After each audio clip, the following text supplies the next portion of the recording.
kerjanya untuk Pandu itu sehari masuk sehari. Oh betul. Sehari masuk itu maksimal 12 jam. Oh, Ya kerja. Kalau habis kerja pagi jam 8 pagi sampai jam 8 malam kita out 24 jam. Kalau untuk kerja malam tuh 12 jam 8 malam sampai 8 pagi itu bisa libur 48 jam. Karena dianggapnya kerja malam lebih melelahkan daripada kan tidak boleh saja. betul Pak. Kalau tidak ada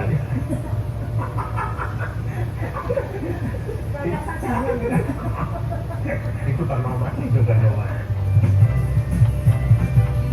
Kira tugas seorang pilot kalau di laut itu apa atau pandu bahasa Indonesia? Iya, jadi seorang pilot atau pandu itu adalah seorang advisor atau penasihat dari seorang nakoda untuk membawa kapal dari port limit atau batas pelabuhan yang terluar sampai ke sandar secara aman dan efisien. Karena adanya pandu atau pilot dalam kapal itu sebagai petugas safety atau keselamatan di alur pelayaran. Jadi sampai batas berapa kilo dari Kalau di Surabaya nanti baru bisa diangkut ke sana. Kalau di Surabaya jauhnya sekitar 23 nautical mile. Itu berapa kilo kira-kira? Sekitar 40 km. 40 km ya? Dari Ambang Luar, Ya, Bang Luar. dari Ambang Luar sampai Sandar. Oh. Begitupun kapal yang mau berangkat dari Sandar sampai ke Ambang Luar. Jadi yang memandu kapal tersebut hingga sampai ke Sandar adalah seorang kapten ya? Iya. Jadi kaptennya bukan nakodanya. Bukan. Nah, kita mengklirkan dulu gitu. Takutnya kapten yang diperkirakan adalah kapten yang ada di kapal tersebut sama dengan kapten yang ada di pesawat. Kalau pesawat kan namanya kapten juga sih. Pilotnya itu. Betul. Jadi pilot di sini itu tugasnya sebagai advisor Pak. Karena pilot lebih mengenal daerah pelabuhan tersebut. Karena wilayah kekuasaan. Betul. Kalau seorang nakoda belum tentu paham ya. Iya. Paham sih Pak, sebenarnya paham. Cuman adanya pandu supaya kapal tersebut lebih cepat maksudnya, lebih efisien. Karena kita lebih mengenal daerah di situ. Di mana sebuah pelabuhan kan tidak seluruhnya pelayanannya bisa dilayani. Ada tangkalan, ada kapal yang bilang sudah lama tidak diangkat. Terus pasang surut air di pelabuhan itu kita yang hafal. Nakoda bisa bawa kapal tersebut, tapi kan akan mempelajari dulu alur tersebut. Akibatnya kurang efisien, perlu waktu untuk mempelajari tersebut. Dan ketentuan daripada kapal yang dipandu itu adalah gross ton 500 ke atas. Itu apa itu? Bobot kapal. Oh, iya. Jadi bobot kapal dengan bobot lagi sekitar 500 ton itu wajib menggunakan jasa pandu. Apabila kurang dari 500 tidak wajib. Tapi kalau minta jasa pandu kita tidak layani. Itu sudah ketentuan ya? Sudah ketentuan pemerintah ya? Betul. Jadi ketentuan pemanduan itu boleh kapal dengan tonnase lebih dari 500 tidak dipandu dengan catatan kapal tersebut berlayar contoh dari Surabaya ke pelabuhan berikutnya dan kembali ke pelabuhan Surabaya kurang dari 24 jam. Misalnya ke Semarang ya? Betul. Ke Semarang saya itu paling enggak 18 jam Pak. Kalau ini jam 26 jam. Ya, lebih maju juga kali ya? Iya. Atau ke Pulau Bawean, Wangian ya? Kangean, Bawean, atau Masalimbu. Nah, itu bisa. Tapi itu pun harus ada surat dari Kak Bandar sebagai pengawas pemanduan yang menyatakan nakoda tersebut cakap untuk masuk sendiri ke alur pelayaran Surabaya tanpa menggunakan jasa pandu. Itu setiap apa punya sertifikat atau punya Ada surat dari Kak Bandar yang menyatakan bahwa nakoda tersebut bisa masuk tanpa menggunakan jasa pandu. itu udah punya daftar atau bagaimana? Iya, dari pengalaman, terus pastinya di assessment dulu Pak. Di atas mana? Iya. Kayak listnya gitu ya, nama-namanya siapa aja. Iya, iya. Berarti konsepnya adalah ketika si kapal itu akan bersandar dari berapa tadi? Dari Ambang Luar adalah menghubungi dulu ya ke Betul, tidak. Jadi 6 jam sebelum kapal dibakar, agen pelayaran atau wakil daripada kapal yang akan datang itu ada di Surabaya. Oh, tidak harus jadi kapal ibu. Tidak, tidak. Jadi kapal tersebut sudah menunjuk keagenan di pelabuhan yang akan dituju. Nah, itu agen tersebut yang mengajukan ke Tendo sebagai BUP di TA, mengajukan PDKP, pelayanan kapal berbarang, bahwa kapalnya akan tiba 6 jam sebelumnya. Itu baru bisa disiapkan oleh kapal. Kemudian dari pihak pandunya akan berlayar menuju ke kapal tersebut. Betul, dengan menggunakan kapal pandu Pak. Dan kapal pandu Iya, ada lagi kapal pandu khusus untuk antar pandu, antarkan luar atau membawa pulang dari luar. Jadi pandunya diantar ke sana, Iya. teman-teman ya. Kemudian si pandunya adalah akan naik ke kapal tersebut untuk mendampingi nakoda tersebut ya. Betul. Jadi luar biasa sekali karena saya membayangkan kan tadi ada kapal pandu nih, nanti ini pandu naik kecil ya? kapal Ada kapal kecil, kecil ya? deketin kapal gede, terus kemudian naik pakai tangga tali itu, Iya. bukan pakai tangga tali, jadi kayak detektif gitu ya, naik terus membantu nakoda untuk masuk ke pelayaran yang sepi tadi, Pelabuhan, iya. pelabuhan melalui jalan yang sepi tadi sampai selamat. Betul. Gitu ya. Anu tangga tali itu loh. Tangga tali Pak. Ini namanya tangga pandu. Tangga pandu. Atau pilot ladder dalam bahasa Indonesia. Oh, oke, bagus. Jadi harus juga bisa safety kan. Artinya kan misalnya ada apa-apa kan Iya. tahu kayak gitu. Betul. Sebelum kita jadi pandu itu kan ada pendidikannya Pak, selama 8 bulan. Oke. Jadi ada diklatnya. Setelah kita pengalaman sebagai nakoda, baru kita melamar jadi pandu. Setelah diterima, kita dikirim diklat di Jakarta, pelatihan pandu selama 8 bulan. setelah selesai baru bisa menjadi pandu. Oke, oke. Sebelum jadi seorang pandu, apakah harus ada tahap-tahap terkait dengan karirnya? Belum ya, paling mungkin dari apa dulu? Habis kuliah lah, habis kuliah terus harus ngapain lagi kerja dulu gimana? Hingga menjadi seorang pandu. Yang jelas, yang pertama harus dari SMA IPA. Oh, Di SMA IPA, kita tidak bisa dan sama. apa ya? Ya karena sudah berhubungannya dengan eksakta lah. Oh, eksakta. Matematika, astronomi, gitu ya. Nah, jadi setelah lulus SMA, kita itu masuk di akademi pelayaran. Di sana kita kuliah teori 3 tahun, praktek di kapal selama 1 tahun. Setelah selesai praktek 1 tahun, kita kembali kampus untuk ujian lisan, kita apa atau dulu zaman saya masih D3. Waktu saya masuk akademi pelayaran tahun 93. Nah, untuk saat ini sudah D4. Jadi sekarang sudah D4. Jadi setelah lulus dari akademi pelayaran, itu harus belajar sebagai mualim sampai menjadi nakoda. Mualim itu ada 3 Pak. Jadi pertama lulus itu biasanya jadi mualim 3. Mualim 3 tugasnya itu mengurusi masalah alat keselamatan di atas kapal.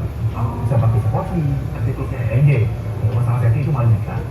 Dan untuk jaga belayarnya kapal itu waktu belayar yang jaga 3 orang, mualim 3, mualim 2, mualim 1. Mualim 3 itu bertanggung jawab jam jaga 8 sampai jam 12, baik pagi maupun malam. Mualim 2 itu jam 12 sampai jam 4. Mualim 1 jam 4 sampai jam 8. Jadi setiap 4 jam kapal itu bisa jaga. Jadi fokusnya itu memang 4 jam ya? Iya. Adapun semuanya sama safety itu kayak gitu? tidak. Jadi untuk mualim 2 itu tanggung jawab pada alat-alat navigasi. Alat Jadi kompas, GPS, radar, dan sebagainya itu. Untuk mualim 1 bertanggung jawab pada stabilitas atau keseimbangan kapal dan muatan kapal. Setelah untuk lainnya, tadi mualim 1 dari kapal itu. Setelah jadi mualim 1, sekolah lagi, baru bisa kembali kapal sebagai nakoda. Nakoda itu bertanggung jawab pada seluruh awak kapal. Jadi yang bertanggung jawab penuh terhadap si kapal itu ada si nakodanya ini. Nakodanya Pak. Apabila ada itu Sekolahnya berapa lama sebelum jadi nakoda dari mualim 1? Iya. Ya kan kemudian jadi nakoda itu sekolahnya berapa lama? Untuk menjadi nakoda Pak ya. Jadi dari mualim 3 itu untuk menjadi mualim 2 sebetulnya menggunakan ijazah AND3-nya pun sudah bisa menjadi mualim 2, tapi terbatas dari besar tingginya kapal dengan area belayarnya Pak, jauh dekatnya. Iya, dengan jam layarnya gitu ya? Betul. Iya. Jadi kapal itu tidak beda ya Pak, ada kapal kecil, ada kapal penumpang, ada kapal barang, misalnya itu kan sampai naik dan sebagainya. Itu apakah sekolahnya sama atau tidak beda? Sama. Jadi untuk sekolahnya itu semua sama di atas pelayaran tersebut. Akan tapi nanti yang menentukan apabila praktek. Jadi setelah kuliah teori 3 tahun, kita praktek 1 tahun di atas kapal. Nah, si kadet tersebut atau mahasiswa yang sedang tahunan, kalau kita namanya tahunan yang sudah praktek namanya kadet. Kadet tersebut praktek di kapal apa? Kalau jawabannya di passenger, biasanya nanti jadi mualimnya di kapal passenger atau di kapal penumpang. Kalau prakteknya di kapal tanker, maka besok jadi mualimnya pun akan di kapal tanker, kaitannya sana. Tapi tidak menutup kemungkinan kadet di kapal penumpang bisa di mualim di kapal tanker, karena semua pelajaran sebenarnya kita pelajari. Jadi untuk menjadi pandu tadi, setelah ANT3 harus kerja, kuliah lagi ANT2 setahun. Dari ANT3 ke ANT2 itu harus belayar 2 tahun. 2 tahun, kuliah setahun. Jadi ANT2. Jadi ANT2 kerja lagi setahun. Kerja 2 tahun. Kerja lagi 2 tahun. Lagi baru bisa ANT1. ANT1 sekolah lagi 6 bulan. Selesai. Dan itu sekolah kok. Karena profesi ini memang Iya, tanggung gede. Boleh dibilang kita itu tenaga spesialis Bu. Iya. Ini ada berapa orang sih se-Indonesia kalau apa pandu ini? Tenaga pandu. Iya. Kalau tenaga pandu se-Indonesia banyak ya, kita 500 sampai 600 orang. Ya sedikit. Untuk di PIGO 3 sendiri Bu, untuk di PIGO 3 sendiri itu sekitar 202 pandu. Separuhnya? Iya. Jadi memang lebih banyak tenaga pandu paling banyak di PIGO 3. 40% ya. Tapi tadi kan sebelum jadi pandu kan harus nakoda dulu, betul Pak? Naga apa gimana mengoperasikan atau menjalankan kapal baru kita jadi nakoda, jadi seorang pandu itu sekolah lagi. Jadi nakoda itu harus pengalaman minimal 3 tahun. Oh 3 tahun. Minimal pengalaman nakoda 3 tahun itu sudah bisa Untuk untuk pandu. tes masuk Sekolah ke Tes lagi ya untuk pandu. Kalau tesnya diterima, dulu zaman saya itu kan pandu itu selalu disekolahkan oleh Pelindo. Jadi kita tes pegawai dulu masuk Pelindo Pak. Tes masuk Pelindo, setelah diterima Pelindo baru kita disekolahkan pandu di Jakarta selama 8 bulan. Setelah 8 bulan baru kita kembalikan ke Pelindo masing-masing, baru penempatan sebagai pandu. Itu pun kita harus ikut pandu senior dulu Pak. Untuk penempatan, kalau saya dulu pertama penempatan di Pelabuhan Banjarmasin, di Pelabuhan Trisakti, itu harus ikut pandu senior itu 2 bulan untuk mengenal medan tersebut, pelabuhan tersebut. Jadi setiap pelabuhan kan punya karakter sendiri-sendiri kan. Iya kan. Jadi kita pindah pelabuhan Pak, kita selalu ikut Betul. ikut desainer dulu. Asisten, jadi asisten dulu. Betul. Iya. Mempelajari bahwa karakteristik dari pelabuhan itu seperti apa. Jadi arusnya seperti apa, tanggalan itu bagaimana, Karena saya bayar tidak di mana saja. Ini. Obstacle-nya di mana saja. Betul. Kesimpulannya awalnya nggak boleh masuk lagi ya. Iya jelas ya, nanti yang pulang laut belum apa-apa. Mau laut. Iya. Cuman sebetulnya saya jadi pandu itu untuk menghindari masuk laut Pak. Iya, karena kalau jadi pandu itu relatif lebih besar Pak ombaknya Pak. Itu kan hanya di waktu ini saja Pak. Nah kalau nakoda atau pelaut itu kan sampai ke dunia laut laut menyeberang samudra itu sudah pasti. Apalagi yang kapal barang tuh ya. Betul. Nah makanya saya menghindari karena saya nggak kuat masuk laut tadi. Pandu saya Jadi nakoda dulu kan udah keliling. iya Pak. Mau tidak mau memang harus mengalami masuk. Nah, sakit ya bagaimana? Kan nggak mungkin. Terus syarat yang lainnya apa ini untuk bisa seorang menjadi seorang pandu ini? Itu dari sebenarnya jadi untuk pengalaman Jadi yang bagaimana? tahu adalah apa fisik ya, itu kesehatan, gitu ya, kesehatan, terus tadi ya, masuk laut itu saya dulu lah, ya. Iya, iya. Ngasih kan dari utama. Udah sih, oleh apa udah awal-awal mau muntah Iya, juga kan. lucu. Terus apa Masa lagi? minum obat tidur terus kan nggak ya? Obat anti mabuk juga nggak mungkin. Jadi sebelum jadi pandu, jadi pelaut itu dulu kan sudah banyak tahapan-tahapan yang dilalui. Iya, iya. Seperti ambil sertifikat BST itu, basic training itu, seperti sertifikat olah sporty dan sebagainya tadi. Dan untuk menjadi pandu hanya tambahan jadi nakoda 3 tahun. Jadi yang masuk pandu itu pasti syarat minimalnya pelaut sudah terpenuhi semua. Sertifikasi dari Badan Pelaut sudah Jadi, terpenuhi. seperti temennya Popeye the Sailor Man itu sudah lewat. Jadi ibaratnya posisi pandu itu dengan tertinggi. Betul Pak. Anu kan? Iya. Sama nakoda kan? Iya. Iya. Jadi Dan kalau kita ada katanya lagi nggak? Pernah jadi dia sampai jadi ada. Jadi dulu zaman saya masuk pandu itu cuma ada satu aja namanya maritime pilot. Nah, sekarang sama pemerintah dipecah-pecah lagi. Jadi pertama jadi pandu itu namanya pandu tingkat 2 ijazahnya itu. Biasanya pandu tingkat 2 itu terbatas untuk pelayanan kapal dengan panjang sampai dengan 200 meter. Oke, panjang kapal kurang dari 200 meter itu boleh dilayani oleh pandu dengan sertifikasi tingkat 2. Untuk kapal panjang lebih dari 200 itu harus pandu tingkat 1.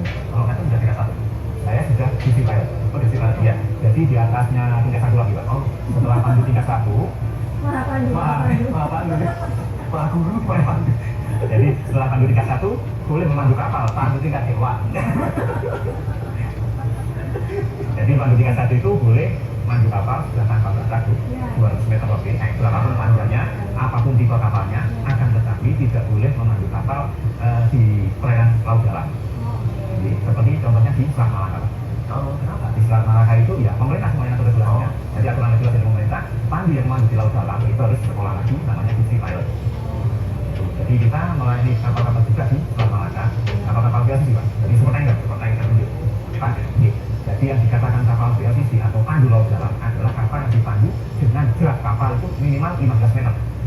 Kedalaman badan kapal yang masuk air. Iya, iya, iya. Karena laut dalam ya. Oke, jadi setelah 15 meter dengan panjang rata-rata di atas 300 meter. Nah, itu tadi maha pandunya itu direpresentasikan dengan apa ini Bang? Di sini kan ada Oke, nah kalau pangkat ini berkaitan dengan jabatan kita di Pelindo-nya sebetulnya. Dengan jadi pertama kita jadi pandu itu kalau di Pelindo namanya pandu laut 1, pandu laut 2, habis itu pandu laut 1, setelah itu pandu madya 2, pandu madya 1, Laut satu itunya satu. 1. Jadi 1,5 itu nanti pandu laut kita 1, nanti pandu madya 2 itu setnya 2, pandu madya 1 setnya 2,5. Untuk 3 ini sudah pandu utama Pak. Ya tadi. Pandu tingkat dewa. Jadi maksudnya gini ya teman-teman, kalau ketemu dilihat pangkatnya di sini kelihatan gitu loh, nggak usah tulisan. 1, 2, atau 3. 5 nggak ada ya? Nah, tidak ada Nah, masalah. kita tutup sini ya. Ya, cerita paling seru ada nggak ketika memandu sebuah kapal ya, super sandarnya seru. Jadi suka dukanya jadi pandu itu Pak. Kita bertemu dengan berbagai bangsa, ketemu dari kebanyakan juga karena Surabaya dan pelabuhan internasional, ya. Jadi kita juga ketemu dari berbagai bangsa Bu. Cuma kenapa?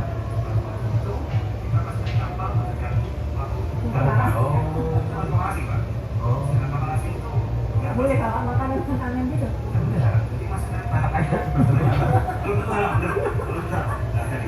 Belum Sadar sampai pulang jam 7 malam, jam 8 malam.